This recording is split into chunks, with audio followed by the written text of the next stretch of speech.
Isn't there some relationship between what you're saying and this fact that a father will give his life for his son, a mother will give her life for her child? There's a wonderful paper. I don't know whether you knew that I would love to have talked to this point. There's a wonderful paper by Schopenhauer, who's one of my 3 favorite philosophers, called The Foundation of Morality. There he asks exactly the question that you've asked. How is it that a human being can so participate in the peril or pain of another that without thought, spontaneously, he sacrifices his own life to the other? How can this happen?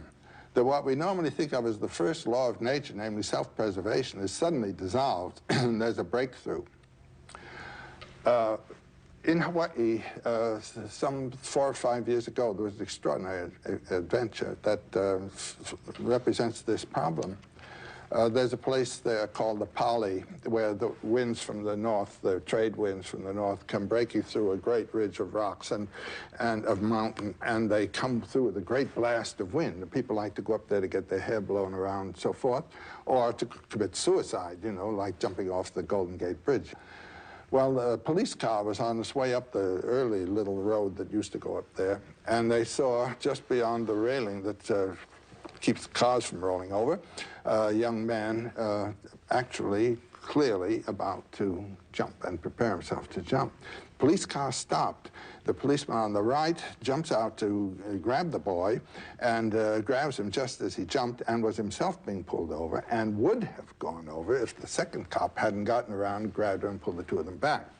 There was a long description of this. It was a marvelous thing in the newspapers at that time.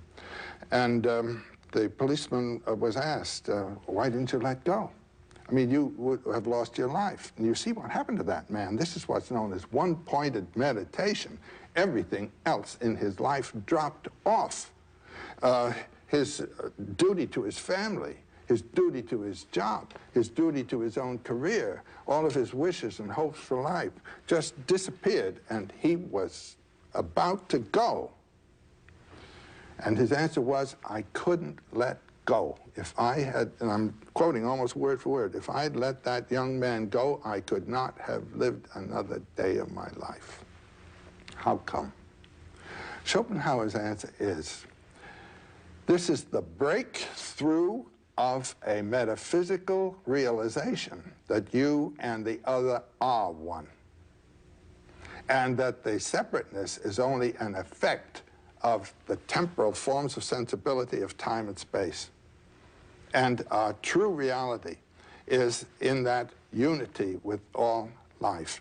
It is a metaphysical truth that becomes spontaneously realized because it's the real truth of your life.